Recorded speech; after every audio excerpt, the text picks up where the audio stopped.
os anjos foram criados de uma vez só ou eles são criados? Foram criados de uma vez só. Então o número de anjos São existe bilhões de bilhões. Ah, é isso? Eu achei que eram milhares ou centenas. Não, a Bíblia fala de milhares, miríades de miríades, tá? Bilhões. Então, tem mais anjos do que gente. E são milhões, um terço de... Então Não, bilhões. Bilhões, um terço de bilhões também é muito demônio também. São centenas de milhões, né? Então tem um demônio pra encher o saco de... Tem pelo menos alguns demônios pra cada um de nós. Lênia, tem um demônio agora te enchendo o saco. Mas tem mais anjo também, viu? Tem anjo também, pelo menos isso, né? Tem, pra cada demônio tem 3 anjos, né? Ah, é? Se foi um terço que caiu, 2 terços. Verdade. Então pra cada um tem 2, na verdade. E uma coisa que eu nunca entendi direito é assim, aquela hierarquia dos anjos, ela tá em forma decrescente de poder ou não necessariamente? Porque um querubim tá abaixo de arcanjo, não é? O arcanjo não, lá a hierarquia que nós temos clara é lá em Efésios capítulo 6. O maior deles é principados. Isso é demônios. Não, tá falando de... tá falando tanto de, no caso ali de Efésios 6 é demônio, mas você tem o arcanjo. Arcanjo, porque principados, no grego é arquês. Ah, é? Arque. O que é o arqui-inimigo? É o grande inimigo. O maior inimigo. É o maior inimigo. Então, o arcanjo é o primeiro demônio, em termos de autoridade. Então tem arcanjo e contra ele tem o principado. Mas é a mesma palavra. Ah.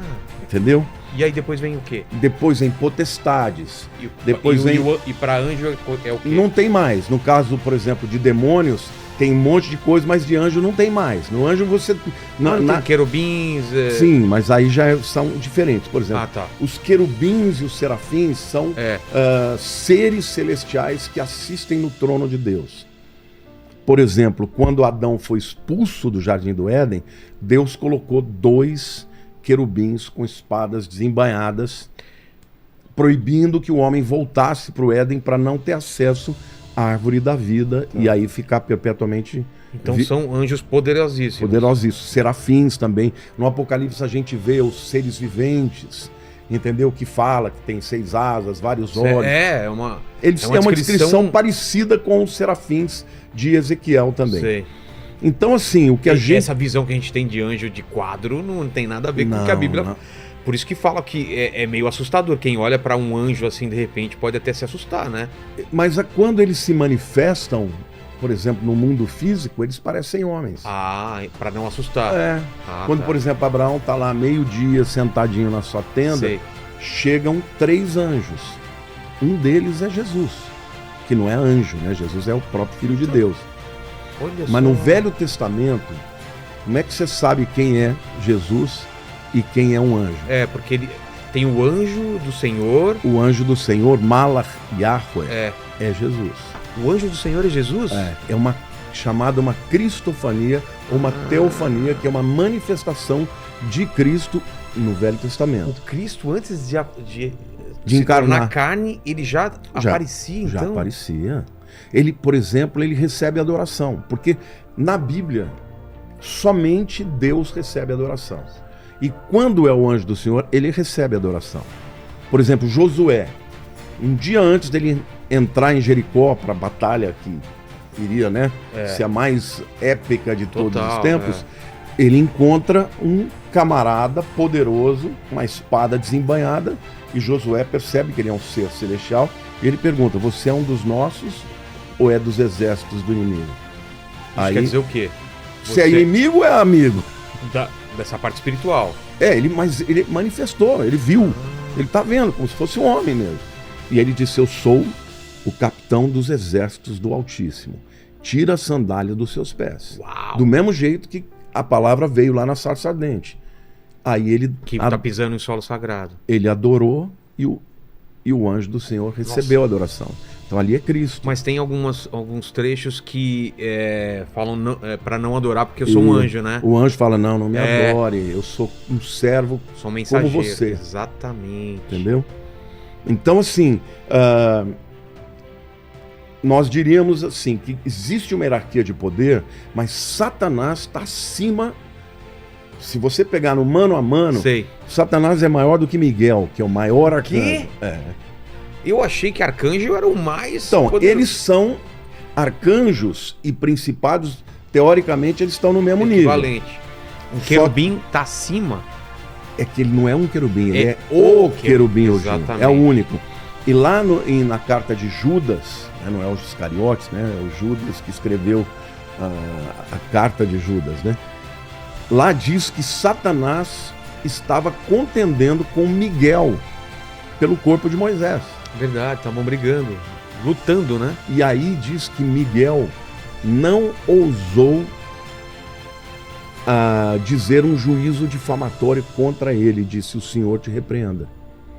Ele não enfrentou o Satanás na sua própria mano força. a mano. Ele, é como se a gente falasse hoje, em nome de Jesus, sai.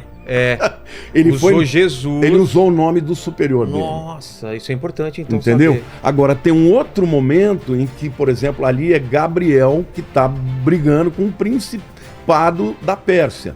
Lá em Daniel capítulo 9. Exato. Que Daniel começou um jejum de 21 dias de oração. Para saber o que ia acontecer com a história de Israel. Porque já estava cumprindo os 70 anos que ele sabia que ia durar o exílio babilônico. Então ele começou um jejum de 21 dias. De oração e jejum. No 21º dia aparece Gabriel, que é o anjo mensageiro, né? Não é o único, mas é o maior deles. É o que anunciou, por exemplo, para Maria que Jesus ia nascer e tal. E Gabriel falou: olha, no dia que você começou a orar, eu saí. Só que, no meio do caminho, o príncipe da Pérsia me impediu. Não é o príncipe humano, porque é outra guerra, né? No mundo espiritual. Outra guerra. Aí ele disse: mas eu clamei a Miguel, o arcanjo, e ele veio me ajudar. E aí então eu vim. Mas isso é interessante, né, pastor? Porque estamos falando de... Existe todo um reinado, uma hierarquia no mundo espiritual que reflete aqui. O rei da Pérsia, ou seja, ele tem um domínio espiritual numa região, correto? Sim, você tem um principado em cada país. Até hoje em dia. Até hoje. Tipo, na América do Sul, no Brasil. No Brasil você tem um principado.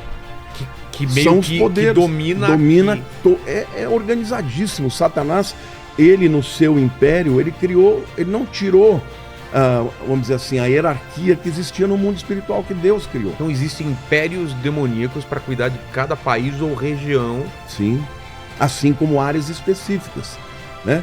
Por exemplo, se principados ele tem controle sobre, por exemplo, uma determinada nação, você tem potestades que atuam em áreas específicas.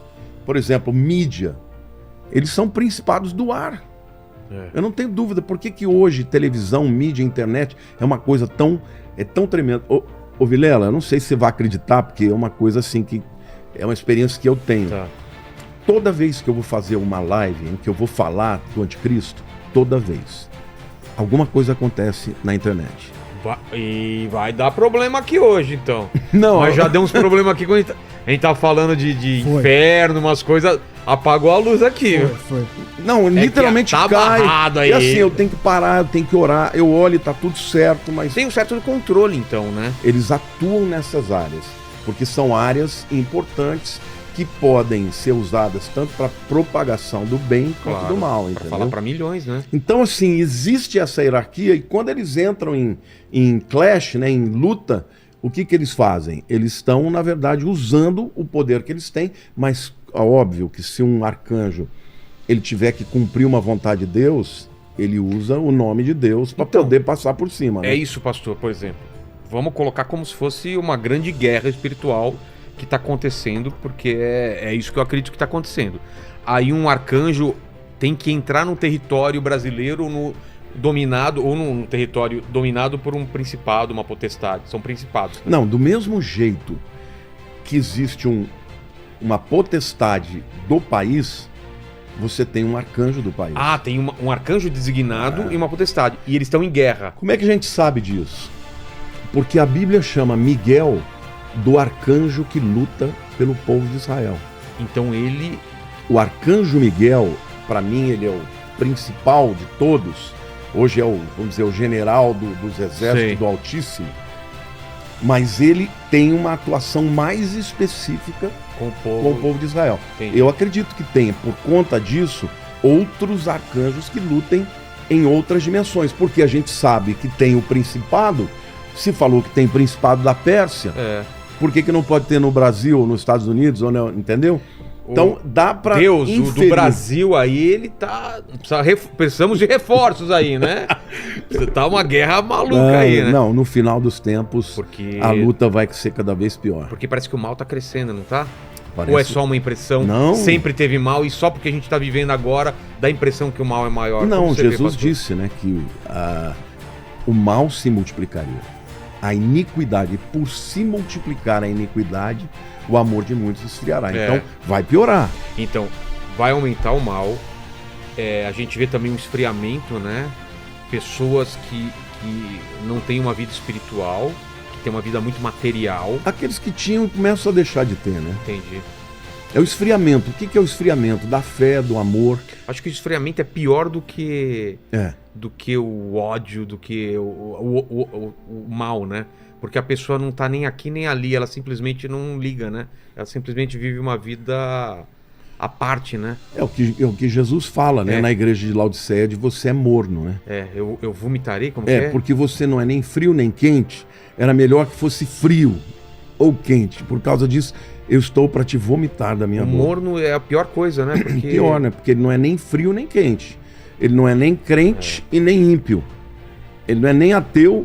Ou seja, para Deus, aos olhos de Deus, é pior uma pessoa que diz que é, mas não é, do que o cara que diz que não, sou ateu mesmo.